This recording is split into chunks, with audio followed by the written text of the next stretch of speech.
2, 3. Ready? Okay. And Florida is pretty late now, but I want to show you my toy they got from Universal today. So first we have Green Goblin and Peter Parker.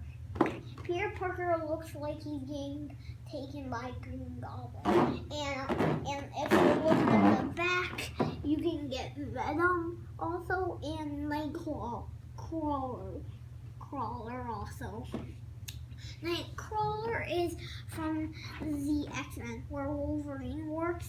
There's also a comic book called it's supposed to say the Goblin's Revenge, but I think they forgot to print it or something. Forgot to print it.